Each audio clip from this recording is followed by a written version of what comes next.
In today's video, I'm going to teach you how to reply to a thread in the Threads app on iPhone. If you're new to Threads or just need a refresher, this walkthrough will take you from opening the app to publishing a clear, thoughtful reply. We'll keep it simple and make sure nothing gets missed. Start by opening the Threads app on your iPhone. Give it a moment to load your feed. A strong internet connection and an up-to-date app help everything run smoothly. Once you're in, take a second to orient yourself on the home feed where posts appear in a continuous timeline. Next, find the specific thread you want to reply to. You can scroll through your feed or visit the profile where the original post was shared until you land on the exact post you have in mind. Make sure you're on the thread that matches the conversation you want to join, so your reply lands in the right place and reaches the right audience. When you've located the post, look just beneath it for the reply icon. It appears as a small speech bubble under the content, alongside other quick actions. Tap that speech bubble to open the reply view. This brings up a focused space for your response, keeping the original post visible so you can reference it as you type.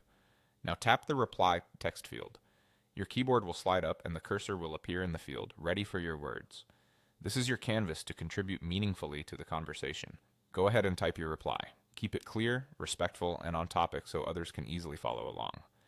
If you're responding to a specific point, consider restating that point briefly for context. A quick proofread helps catch typos and ensures your tone says exactly what you intend. Avoid sharing any personal or sensitive information. Once you're happy with your message, tap Post at the right of the screen. That confirms and publishes your reply to the thread. Give it a moment. You should see your response appear directly below the original post, nested within the conversation. If you don't see it immediately, a quick refresh of the thread usually brings it into view.